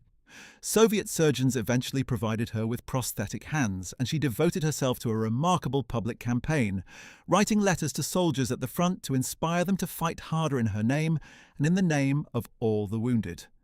Her letter to soldiers, widely published and broadcast in the Soviet Union during the war, became one of the most powerful pieces of propaganda of the entire conflict. After the war, she married her wartime fiancé, had children, and was eventually awarded the Hero of the Soviet Union in 1957. But her story of recovery, of learning to live without hands or feet, of building a family and a life in conditions of severe disability, was also a testament to the inadequacy of Soviet rehabilitation services. The prosthetics available were primitive, and she spent years having to fight bureaucratic systems to receive the care she needed. She died on May 20, 1980, in Polotsk, at the age of 59. The veterans of the Stalingrad battle occupied a special place in Soviet memory and culture because Stalingrad had become the defining symbolic victory of the entire war. To have fought at Stalingrad was to carry a particular distinction, a connection to the moment when the tide of the war had turned. Vasily Ivanovich Zhukov, who commanded the 62nd Army, later renamed the 8th Guards Army, throughout the entire Stalingrad battle, became one of the most celebrated military figures in Soviet history. Born on February 12, 1900, in Serebryanye Prudy in the Moscow Oblast, Zhukov had served in the Civil War and participated in several Soviet military interventions of the interwar period, including serving as a military advisor in China from 1940 to 1942. When he arrived in Stalingrad in September 1942, the city was already partially in German hands, and his predecessor had effectively lost control of the situation. Zhukov reorganized the defense with brutal efficiency, famously bringing his command post to within hundreds of meters of the front lines, and insisting that his men hug the German positions so closely that German artillery could not be used without risk of hitting their own forces. The tactics he developed, close combat fighting in buildings, sewers and rubble, came to define the Stalingrad experience and were later studied in military academies around the world. After Stalingrad, Zhukov commanded his Guards Army through the drive westward, fighting at Kursk, crossing the Dnieper, advancing into Poland, and finally fighting the brutal battle for Berlin street by street. On May 1, 1945, he received the surrender of the Berlin garrison. After the war, Zhukov served as Commander-in-Chief of Soviet Group of Forces in Germany and later as Commander-in-Chief of Soviet Land Forces. Unlike Zhukov or Rokossovsky, he navigated the post-war political environment with considerable skill. He served as Commander of Civil Defense from 1961 to 1972 and died on March 18, 1982, in Moscow at the age of 81. He was buried in Volgograd, the renamed Stalingrad, on Mamayev Kurgan Hill, the most contested terrain of the entire battle, at his own request. His burial among the fallen of the battle he commanded was perhaps the most fitting tribute to a man who had never really left the fight. Sergeant Yakov Fedotovich Pavlov became a folk hero of the Stalingrad battle, whose story was used by Soviet propaganda to embody the collective courage of the ordinary soldier. Pavlov commanded a small group of soldiers who seized and held a 4-story apartment building in the center of Stalingrad in late September 1942. The building, known thereafter as Pavlov's House, held out for 58 days against continuous German assaults, an almost incomprehensible period of sustained resistance in the hell of Stalingrad. The building became a symbol of Soviet resistance, and German maps reportedly marked it as a fortified strongpoint comparable to a major military installation. Pavlov himself survived the battle and was awarded the Hero of the Soviet Union. After the war, he studied, joined the Communist Party, and worked in party administration in Novgorod. He later became a monk in the Russian Orthodox Church. He died on September 29, 1981, in Novgorod, at the age of 72. His post-war life as a devout Orthodox Christian was a remarkable personal journey for a man who had been a symbol of Soviet military heroism, and the party's willingness to overlook his religious devotion was perhaps a concession to his iconic status. The Soviet soldiers who served in the occupation zones of Germany and Austria after the war found themselves in an environment that produced its own particular moral and psychological challenges. The occupation required a different set of skills than combat: administrative ability, the capacity to deal with a defeated civilian population, the management of looting and requisitioning in a way that at least partially controlled the worst impulses of the occupying forces. Senior officers in the occupation zones also found themselves with access to a level of personal enrichment that was not available in the Soviet Union. The looting of German cultural and material wealth became an organized enterprise at the highest levels. Museums, libraries, art galleries, and private collections were systematically stripped, with the best items sent to the Soviet Union as war reparations, and a portion disappearing into private hands. The famous trophy brigades, dedicated military units tasked with identifying and removing cultural property from Germany, sent vast quantities of art, books, musical instruments, and scientific equipment to the Soviet Union, where much of it was warehoused in institutions or disappeared entirely. Officers who participated in this process sometimes accumulated significant private wealth, which they brought back to the Soviet Union in the form of watches, jewelry, fine fabrics, and other portable luxury goods. This phenomenon was acknowledged by Soviet authorities as a problem, and some officers were prosecuted for excessive personal enrichment. But the prosecutions were selective, and the broader practice was tacitly accepted as a perquisite of victory. Klement Yefremovich Voroshilov occupied a peculiar position in the post-war Soviet military and political landscape. Born on February 4, 1881, in Verkhny, Voroshilov was one of Stalin's oldest associates, a Civil War hero who had risen to become People's Commissar for Defense in the 1930s. His management of the Red Army during the Great Terror, when he signed death warrants for dozens of capable officers, had contributed directly to the military disasters of 1941. His conduct of military operations during the Winter War against Finland in 1939 and 1940 had been catastrophically incompetent, leading Stalin to remove him from direct command. During the Great Patriotic War itself, Voroshilov's attempts to direct military operations had repeatedly ended in disaster, and he was eventually removed from all effective military command. He was a relic of the Civil War, a man whose military thinking had not evolved beyond the cavalry charges and political commissar systems of the early Soviet period. Despite all of this, Voroshilov's personal relationship with Stalin and his status as one of the founding figures of the Soviet state gave him remarkable political staying power. After the war, he served as head of the Allied Control Commission in Hungary and continued to hold senior positions in the Soviets' government.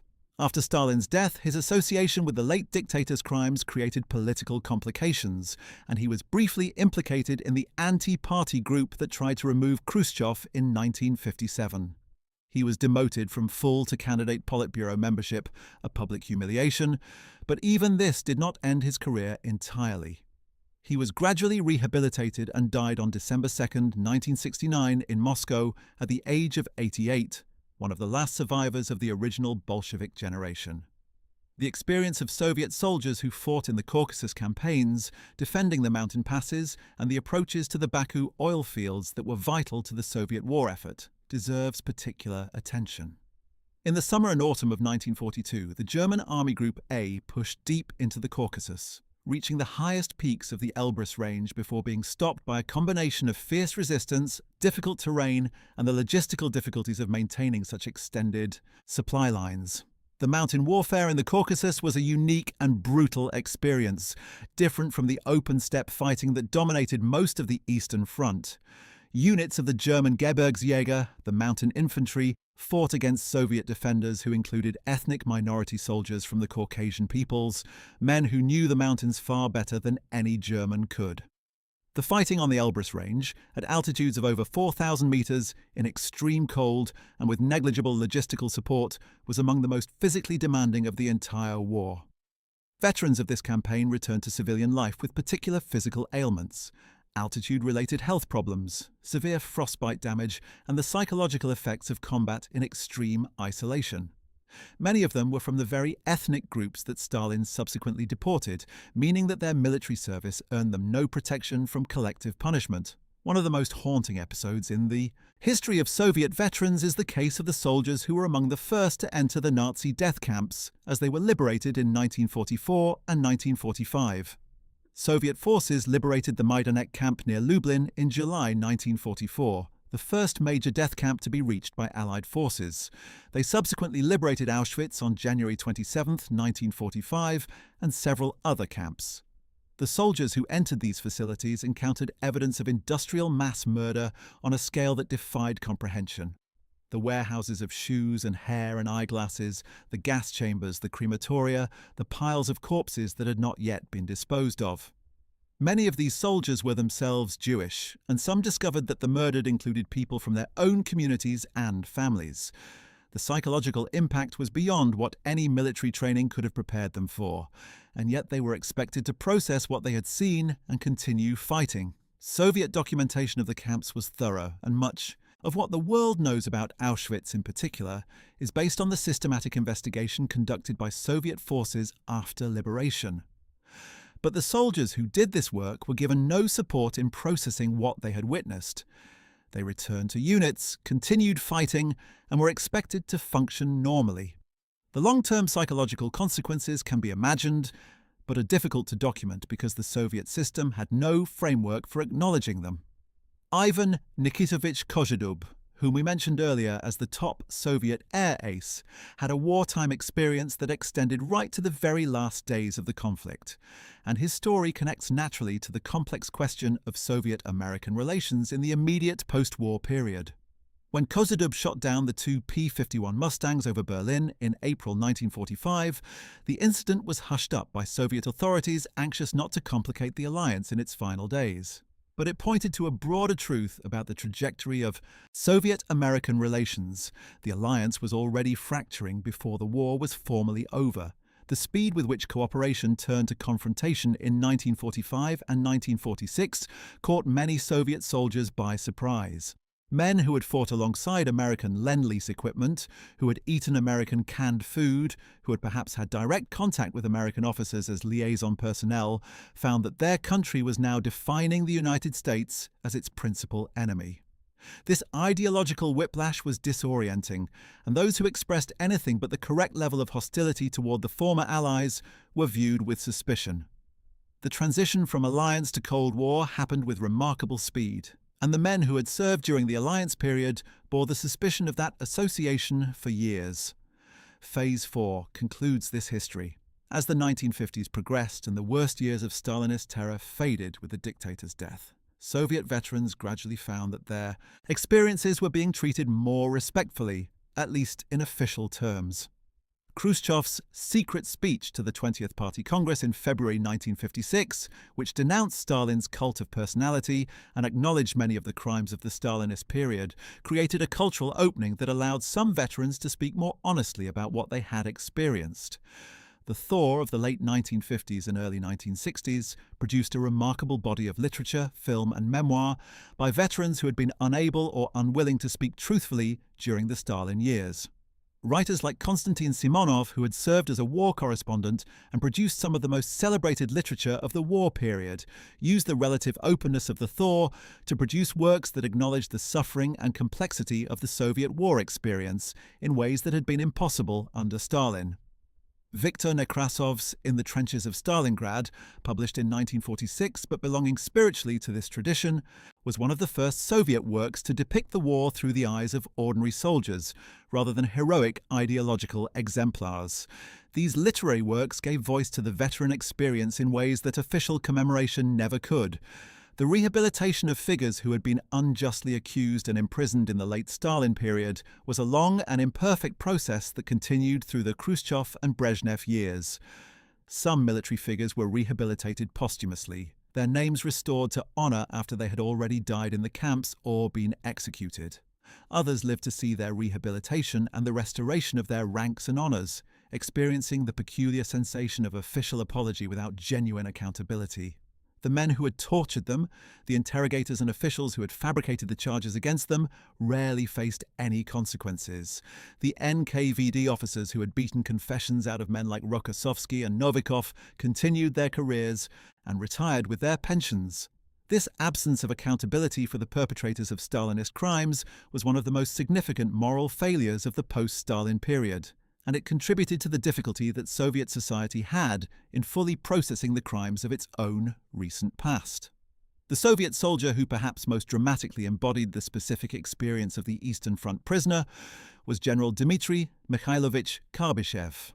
Born on October 26, 1880 in Omsk, Karbyshev was a military engineer who had served since before the First World War and had become one of the Soviet Union's most respected specialists in military fortifications. When the war began in 1941, he was working near the border in the western military districts and was captured during the chaos of the German advance. Despite his senior rank, he refused to collaborate with his captors. The Germans recognized his expertise and repeatedly offered him comfortable conditions and the opportunity to work. For Germany, understanding that a military engineer of his caliber would be invaluable, Karbyshev consistently refused. He was transferred between camps repeatedly, subjected to increasingly harsh conditions, and eventually sent to Mauthausen concentration camp in Austria. In the freezing night of February 17th to 18th, 1945, SS guards forced him and hundreds of other prisoners to stand outside in below-freezing temperatures and had cold water poured over them until they died of exposure. He was 64 years old. He was posthumously awarded the Hero of the Soviet Union in 1946, and his example of absolute refusal to collaborate was used by the Soviet state as the ideal that all captured soldiers should have aspired to, which of course made the experience of those who had survived captivity even more politically complicated, since their survival could be implicitly contrasted with Karbyshev's martyrdom. Among the least known but most important post-war experiences of Soviet veterans was the role many of them played in the Soviet nuclear weapons program. The atomic bomb project, which accelerated dramatically after the American use of atomic weapons against Japan in August 1945, drew on military personnel as well as scientists and engineers. Veterans with technical training and combat experience were recruited into the closed nuclear cities that sprang up across the Soviet Union, places like Arzamas 16, which was the location of the principal nuclear weapons design laboratory, and Chelyabinsk 65, where the first Soviet plutonium production reactor was built. Thousands of soldiers and veterans worked in conditions of extreme secrecy at these facilities, exposed to radiation levels that were incompatible with long-term health, engaged in activities they were absolutely forbidden to discuss with anyone outside the program. The health consequences were severe and long delayed. Elevated rates of cancer, radiation-related diseases, and early death affected many of those who worked at the early Soviet nuclear facilities, sometimes affecting their children and grandchildren as well. The secrecy that surrounded these programs meant that many of these veterans received neither proper medical monitoring nor compensation for their health problems for decades. It was only in the post-Soviet period, as archives became partially accessible and former closed cities lost their secret status, that the full scale of the health impact on nuclear program veterans began to be documented. The Soviet veterans who served in the occupation of Eastern Europe faced the particular challenge of participating in the suppression of the populations they were supposedly liberating from fascism.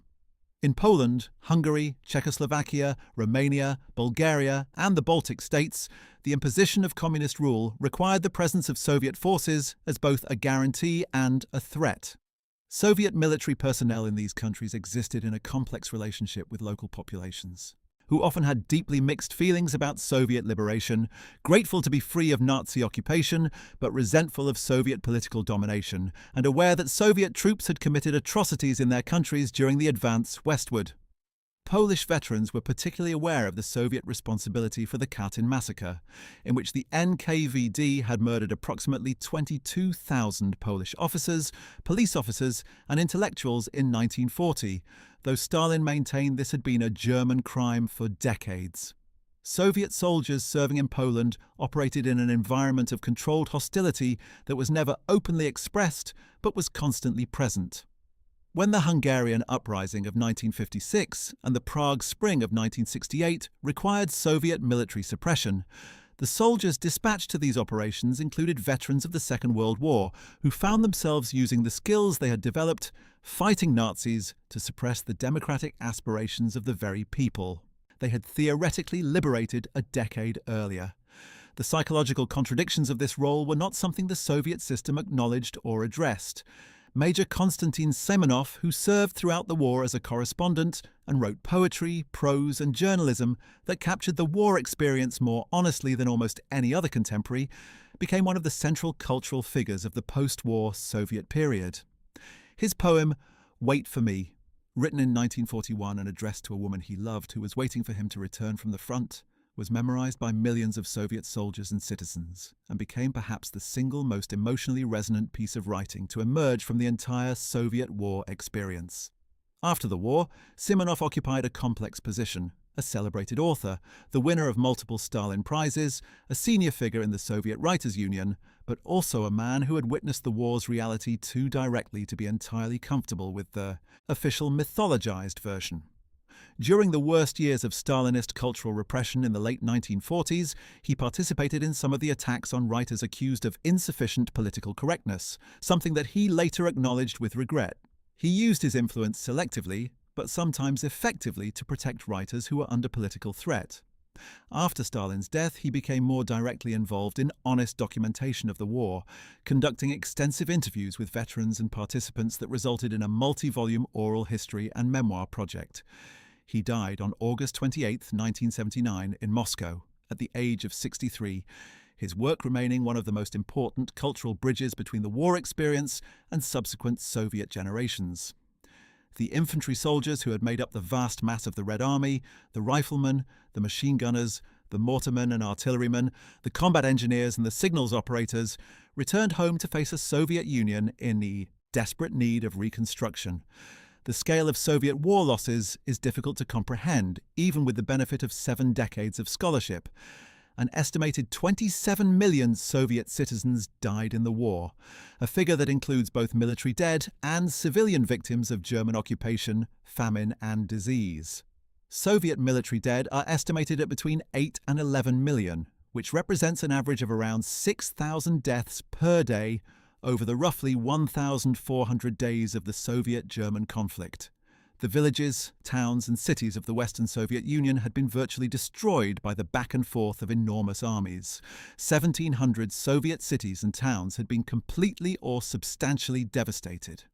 30,000 collective farms, 65,000 kilometers of railway track and millions of head of livestock had been destroyed. The men returning to these regions were coming home not to their pre-war lives but to ruins, and their task was not to resume what had been but to rebuild from nothing. In the face of this devastation, the practical reintegration of veterans into Soviet society was enormously challenging. The Soviet government made some provisions. Veterans received priority in housing allocation, education access, and employment, at least on paper. But the reality was that the housing stock was catastrophically insufficient. The educational institutions were overwhelmed, and the employment system had to absorb millions of returnees simultaneously. Veterans who had developed specific military skills, tank mechanics, communications operators, engineers, were often able to find relevant civilian employment, but the riflemen who had spent 4 years perfecting the art of killing had fewer obviously transferable skills, and many found the transition to civilian agricultural or industrial labor deeply difficult. The physical hardships of the transition were compounded by the psychological adjustments required. Men who had been in positions of life and death authority, who had made decisions under fire that determined whether their comrades lived or died, who had developed the acute alertness and aggression of combat veterans, had to learn to be ordinary workers, subordinate to civilian bosses who had not shared their experiences and often did not fully comprehend them. Fyodor Vasilievich Polyakov spent the entire Great Patriotic War as a machine gun team commander, fighting from the front lines outside Moscow in 1941 through the liberation of Berlin in 1945. His experience, while undocumented in the major historical sources, is representative of hundreds of thousands of similar stories. A man of peasant background, barely literate before the war, who learned the military craft under fire and emerged at the war's end with a set of skills and experiences that had no clear civilian equivalent. Men like Polyakov returned to collective farms that were desperately short of labour and equipment, where the collective farm system had been maintained by women and old men during the war years, and where the political and social structures that governed rural life required complete readjustment after years of military hierarchy. The transition was jarring in both directions. The village expected the returning soldier to reassume a civilian role, and the soldier had to learn again how to exist in a world where decisions were made collectively and where the authority of the party secretary, not the commanding officer, was paramount. Many veterans of this background channeled their experiences into the hard work of reconstruction, finding purpose in the physical labour of rebuilding their communities. Others struggled indefinitely with the sense of purposelessness that followed the intense meaning of military service. The final years of Stalin's rule from 1946 to 1953 saw the veteran population as a whole navigating an increasingly paranoid political environment. The Doctor's Plot of 1952 and 1953, in which Stalin accused a group of physicians, predominantly Jewish, of plotting to murder senior Soviet leaders, suggested that a new round of mass terror might be imminent. Jewish veterans were particularly anxious, and there was widespread fear that a new purge on an anti-Semitic basis was being prepared. Stalin's death in March 1953 terminated this threat, but the fact that it had been a genuine possibility illustrated the degree to which victory in the war had not fundamentally changed the nature of the Stalinist state.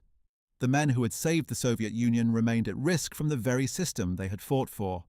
Nikolai Ivanovich Obrinba, the reconnaissance officer whose experience of SMERSH filtration we mentioned earlier, published a memoir in 1985, as Glasnost was just beginning, that described his wartime experiences in frank terms unusual for Soviet literature of any period. His account of the filtration process and the suspicion that returning POWs faced was one of the first such honest accounts to be published within the Soviet Union, and it illustrated the degree to which the official narrative of the war had suppressed the experiences of millions of participants. His memoir was part of a broader explosion of honest war memoirs that accompanied Glasnost and Perestroika in the late 1980s, as the Soviet system began to open itself to the kind of historical truth that had been suppressed for decades. The nuclear veterans who had participated in the nuclear tests conducted at Semipalatinsk in Kazakhstan and at the Novaya Zemlya archipelago in the Arctic Ocean were subjected to radiation exposures whose long-term consequences they were never told about. Soviet military planners used these tests not only to develop weapons, but to study the effects of nuclear weapons on military operations, which meant that troops were sometimes deliberately positioned close to test explosions to observe their ability to continue functioning in a nuclear battlefield. Veterans of these tests suffered dramatically elevated rates of cancer and other radiation-related diseases, and they were bound by strict secrecy obligations that prevented them from seeking appropriate medical care or compensation for decades. It was only after the dissolution of the Soviet Union that nuclear test veterans began to organize and advocate publicly for recognition and medical support, with very mixed results given the economic chaos of the post-Soviet states. Among the most remarkable individual post-war stories is that of Alexander Pechersky, a Soviet Jewish officer who organized the most successful prisoner uprising in the history of the Nazi death camps. Born on February 22, 1909, in Kremenchug, Pechersky was a professional musician who was drafted into the Red Army at the war's beginning. He was captured in 1941, initially held as a regular POW, then identified as Jewish and sent to the death camp at Sobibor in Poland in September 1943. Sobibor was one of the pure extermination facilities where the only purpose was the murder of Jews. Approximately 250,000 people were killed there. Within weeks of his arrival, Pechersky had organized a coordinated uprising among the prisoners. On October 14, 1943, the prisoners lured the SS guards into private meetings under various pretexts and killed 11 of them with tools stolen from the camp workshops. The remaining prisoners then attempted a mass escape. Of approximately 300 who fled, around 50 survived the war, hunted by German forces and local collaborators. Pechersky himself made it back to Soviet lines and rejoined the Soviet army. One might imagine that the man who had organized the most successful death camp uprising in history would have been celebrated as an extraordinary hero. Instead, he was subjected to the standard filtration process as a returning Soviet POW, with the additional complication that his successful organization of resistance might itself be seen as suspicious. After being cleared, he returned to service and was wounded in combat in August 1944. After the war, he returned to Rostov-on-Don and worked as a theatre administrator. The Soviet state provided him with no special recognition or support. His story was largely suppressed in the Soviet Union, partly because the mass murder of Jews was not something Soviet propaganda wanted to acknowledge as a distinct phenomenon, preferring to subsume it within the general narrative of Soviet civilian suffering. It was only in the post-Soviet period that Pechersky received proper recognition for his extraordinary act of courage. He died on January 19, 1990, in Rostov-on-Don, at the age of 80, his contribution to human dignity finally beginning to receive the recognition it deserved. The question of how Soviet veterans were eventually commemorated as the decades passed is an important part of their story. In the Brezhnev era, from the mid-1960s onward, the cult of the Great Patriotic War became one of the central pillars of Soviet ideology, used to generate patriotic sentiment and provide a heroic national narrative that could substitute for the increasingly obvious failures of the Soviet economic and political system. Victory Day parades became larger and more elaborate. War memorials were constructed across the country, from the immense Mamayev Kurgan complex in Volgograd to the vast Piskarevskoye Memorial Cemetery in St. Petersburg, where the victims of the Leningrad siege were buried. Veterans received improved pension benefits and various social privileges. The veterans of the Great Patriotic War became an honoured social category, and surviving veterans were treated with public respect that they had not always received in the immediate post-war years. The political function of this commemoration was obvious to cynics, but it was also genuinely felt by a population that had experienced the war as a defining collective trauma. Veterans, who had spent years unable to speak honestly about their experiences, found that official commemoration, even the sanitized and politically managed version that the Soviet state provided, at least acknowledged the magnitude of what they had endured. The story of the Soviet soldiers who served in the German war and what became of them after victory cannot be separated from the question of what the Soviet Union itself became in the post-war decades. The country that these men and women had fought to save survived and expanded its power, dominating half of Europe and competing for global influence with the United States. But it was not a country that adequately honoured or cared for those who had saved it. The men who had frozen in the snow outside Moscow, who had fought through the rubble of Stalingrad, who had driven tank after tank against German armour at Kursk, who had fought through the streets of Berlin, deserved better than they received. The great marshals were vulnerable to political persecution.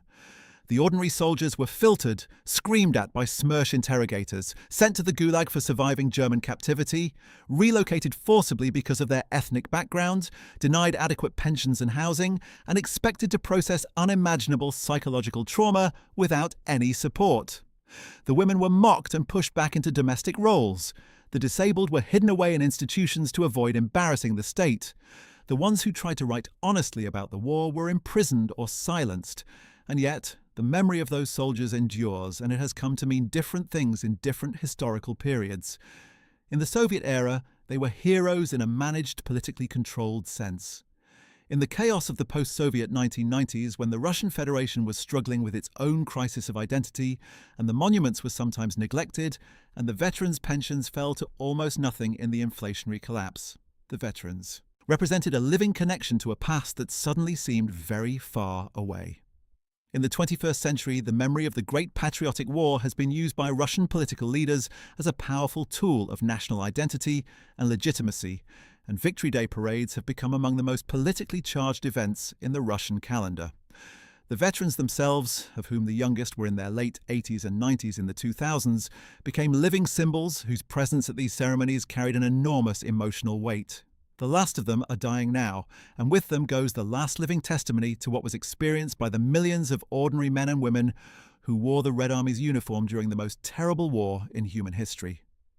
Marshal Alexander Mikhailovich Vasilevsky, who alongside Zhukov had been the principal architect of the Soviet Union's greatest operational victories, had a post-war career that was somewhat more stable than his partner in strategic planning. Born on September 30th, 1895, in Novaya Golchika, the son of an Orthodox priest, Vasilevsky had concealed his clerical family background for much of his early career, a necessity given the hostility of the Soviet system to religious connections. He had joined the Imperial Russian Army, served in the First World War, and then joined the Red Army during the Civil War. By the time of Stalingrad, he was chief of the General Staff and the principal coordinating figure for the Soviet strategic planning process. His relationship with Zhukov was one of complementary talents, where Zhukov excelled at the tactical and operational level, driving his forces with aggressive energy.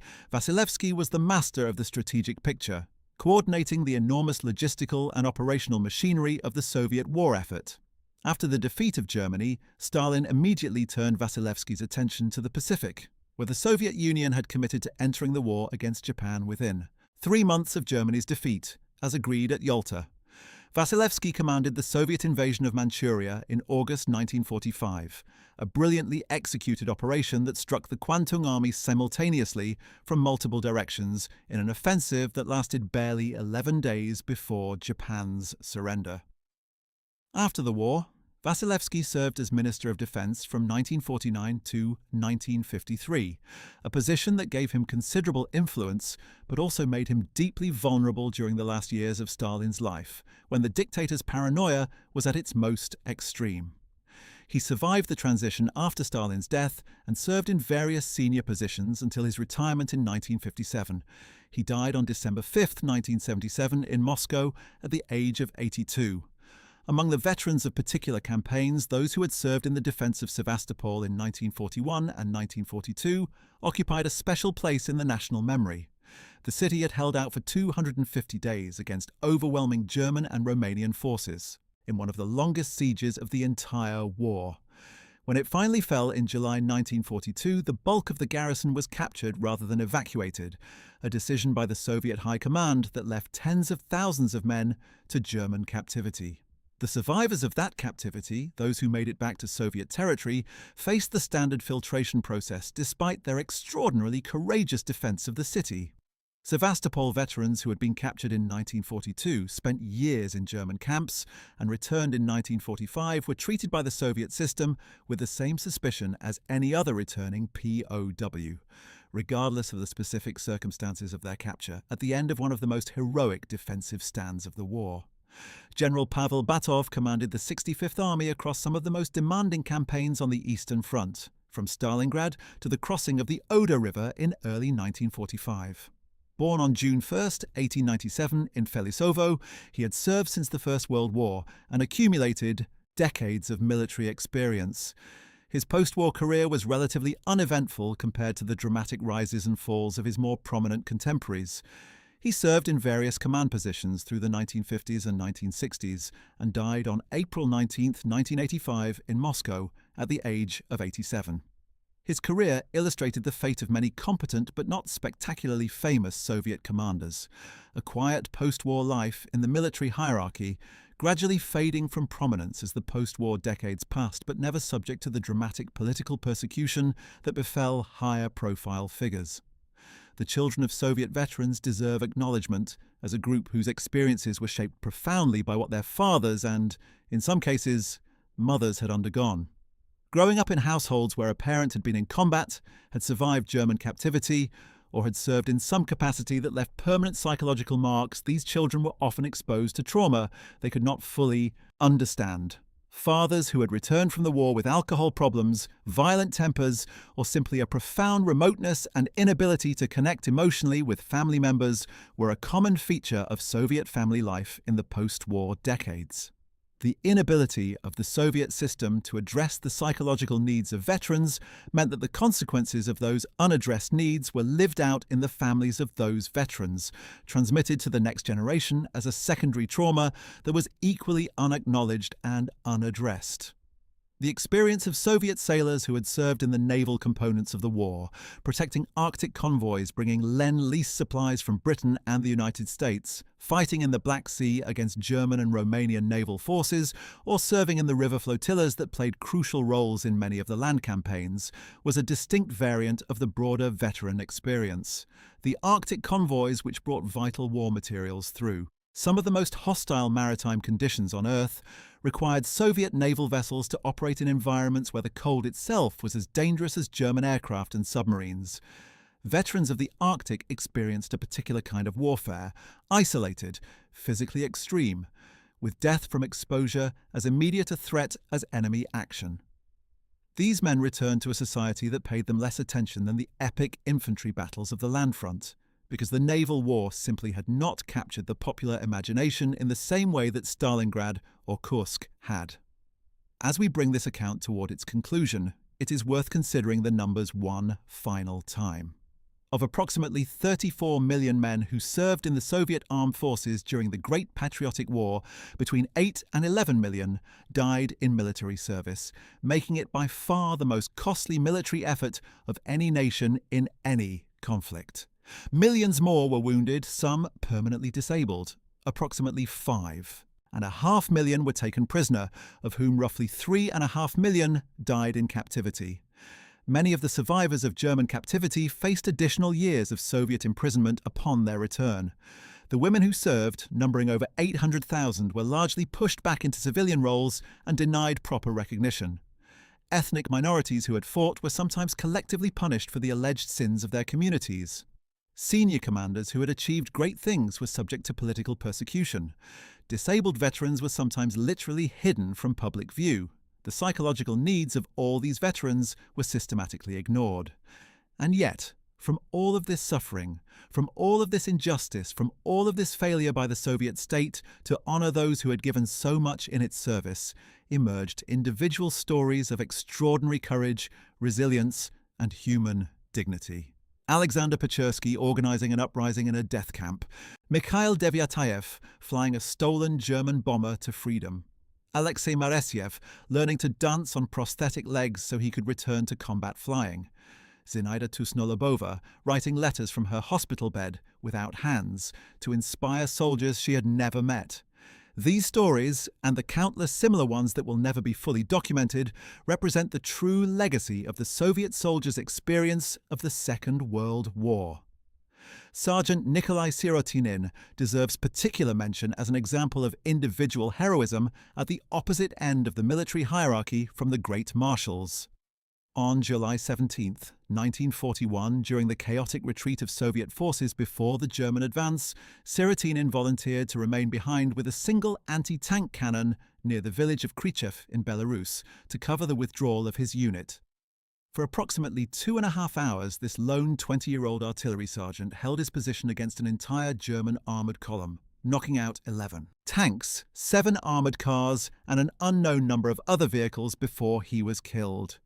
German soldiers who buried him reportedly did so with military honours, impressed by the extraordinary tenacity of the single defender who had held them for so long. He was posthumously awarded the Order of the Patriotic War, First Class.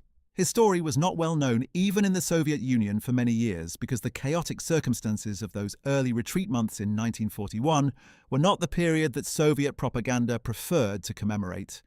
The heroism of those terrible early months, when individual soldiers like Sirotinin performed extraordinary acts of courage in hopeless situations to buy time for their comrades, deserved far more recognition than it received. The men who fought in 1941 had to do so knowing that the military leadership above them had failed catastrophically, that they were abandoned in encirclements without adequate supply or support, and that the political system that governed their army had shot or imprisoned many of the most competent commanders before the war even began. Among the Soviet soldiers who served throughout the entire war from 1941 to 1945, a period of nearly 4 years of continuous combat, the physical toll was immense. Medical records from Soviet military hospitals document extraordinary rates of injury, disease, and disability. Frostbite affected hundreds of thousands of soldiers each winter, with many losing fingers, toes, ears, and noses to the extreme cold of Russian winters. Malnutrition was endemic in besieged positions and among troops in isolated sectors. Diseases including dysentery, typhus, and louse-borne relapsing fever spread through units that lacked adequate sanitation and medical support. The total number of medical episodes recorded in the Soviet military medical service during the war exceeds any comparable figure in military history. Doctors, nurses, and feldsher, the Soviet equivalent of medical orderlies or paramedics, worked in conditions of extraordinary difficulty, often operating within range of German artillery, performing amputations and surgeries without adequate anesthesia, managing the flow of thousands of casualties from battles of unprecedented scale. The medical personnel who served were themselves often killed or wounded. Whole medical units were overrun during the chaotic retreats of 1941 and 1942, with their personnel captured, killed, or forced to abandon patients they could not evacuate. The survivors among medical veterans returned to civilian life, carrying not only their own wartime experiences, but the specific trauma of having witnessed suffering on a scale that civilian medicine could not have prepared them for. Captain Maria Baydina was among the thousands of Soviet women who served as military doctors and nurses in frontline conditions. She operated through the battles of 1943 and 1944 on the First Ukrainian Front, performing surgery in field hospitals that were sometimes located within artillery range of the front. When the war ended, she returned to Soviet Ukraine and resumed civilian medical practice. Like most female veterans, she faced the social pressure to minimize her military experience, and for years she did not speak publicly about what she had done or seen.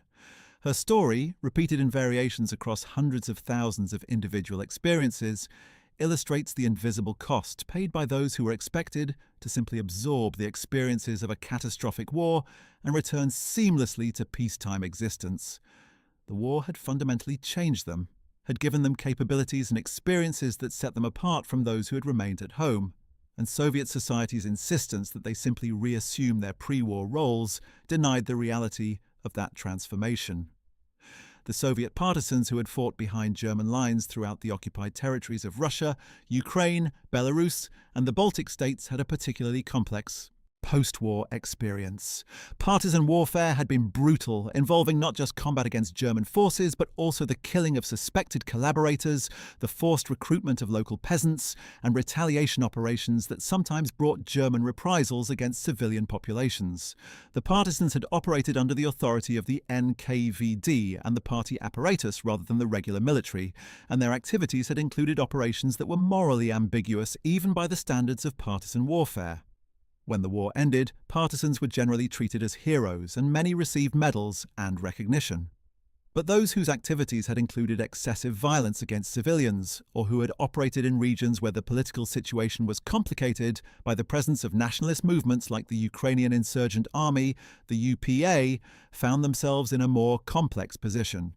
The war against the UPA continued in western Ukraine until the early 1950s. Involving Soviet security forces in a protracted counterinsurgency campaign that had its own brutal logic and produced its own casualties.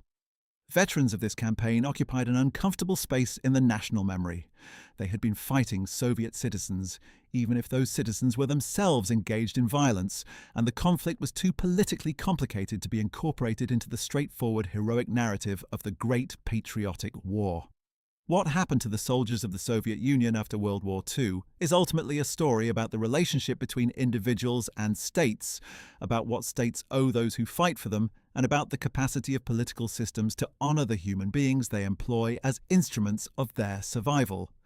The Soviet state demanded everything from its soldiers, demanded absolute sacrifice, demanded the willingness to die in circumstances that were often the result of military and political leadership failures rather than military. Necessity demanded endurance of conditions that were sometimes more lethal than the enemy. In return, it provided inadequate compensation, subjected returning prisoners to persecution, denied psychological support, ignored the needs of the disabled, suppressed honest accounts of wartime experience, used the memory of the war as a political tool while neglecting the living veterans who had created that memory, and subjected its most celebrated commanders to political persecution the moment their popularity seemed threatening. The contrast between the genuine heroism of the soldiers and the behavior of the state they served is one of the most sobering lessons of this entire history. The Soviet Union would survive for another 4.5 decades after the Great Patriotic War ended, and throughout that entire period, the shadow of the war remained the central fact of Soviet national identity. The men and women who had actually fought it aged and died, carrying within them memories that were often too painful to share, too complex to fit within the permitted heroic narrative, and too important to be lost. The annual Victory Day commemoration on May 9th brought out the survivors each year, their chests heavy with medals, their faces carrying the particular look of people who have seen things that most human beings are fortunately spared. In the final years of the Soviet Union, as Glasnost opened cultural space for honest discussion of the past, veterans who had never spoken publicly about their experiences began to do so. The oral history projects and memoir publications of the late 1980s and early 1990s gathered an enormous trove of testimony that had been suppressed for decades. What emerged from those testimonies was a picture of the war that was simultaneously more heroic and more terrible than the official version. More heroic because the actual endurance, courage, and self-sacrifice of ordinary soldiers under conditions of genuine extremity surpassed anything that sanitized propaganda could convey, and more terrible because the waste, the incompetence, the political interference, the unjust treatment of survivors, and the sheer scale of human suffering were finally being acknowledged in their full reality. Throughout all of these events, the veterans of the Great Patriotic War remained a living presence, a generation defined by what they had endured, carrying within themselves the memory of a conflict of almost incomprehensible scale and suffering. The youngest of those who had served as soldiers are in their late 80s as of the 2000s and 20s, and their numbers dwindle each year. When the last of them is gone, the war will pass entirely into history, preserved in archives, memoirs, films, and monuments. But the full truth of what they experienced, not the sanitized heroic version that Soviet propaganda constructed, but the complete human reality of what it meant to fight in that war and to live in its aftermath, has taken decades to emerge and is still not completely told. The stories recovered in those final Soviet and early post-Soviet years gave us the fuller picture that generations of suppression had denied. They are the testament of a generation that deserved far better than it received, and whose experiences, in all their horror and heroism, complexity and contradiction, must not be forgotten as the last witnesses to that extraordinary time pass from the world into history. What we do know is enough to say with confidence that the Soviet soldiers of the Second World War deserve to be remembered not just as the instruments of a victorious state, but as human beings who paid an enormous price, often at the hands of the very system that claimed to speak for them, and whose sacrifices and suffering remain one of the most significant and least fully honoured chapters in the history of the entire 20th century. Well, that is it for today's video. Thanks for watching. We hope you found this exploration of what happened to Russian soldiers after World War II both informative and thought-provoking. The stories of these men and women reveal a side of the war's aftermath that is rarely discussed, and their fates remind us that the end of conflict does not always bring the justice and recognition that those who sacrifice so much deserve. The Korean War saw Soviet pilots fly secret combat missions against American aircraft, their deaths classified and their families denied the truth of how they died, a continuation of the Soviet system's willingness to sacrifice its military personnel for state purposes without offering any corresponding honesty or acknowledgement. The war in Afghanistan from 1979 to 1989 produced another generation of veterans who found that their experiences were initially treated with official silence and later became a source of shame rather than honor as Soviet society turned against the war itself. The pattern established by the treatment of Great Patriotic War, veterans repeated itself, ordinary soldiers paying the price of decisions made far above them, and the state offering inadequate recognition and support in return. If you enjoyed learning about today's topic, make sure to check out our other videos on World War II history, where we explore the fates of German generals, Nazi leaders' families, and many other fascinating figures from this extraordinary period of history. Don't forget to like this video, subscribe to our channel, and hit the notification bell to stay updated on all of our upcoming World War II content. See you in the next one.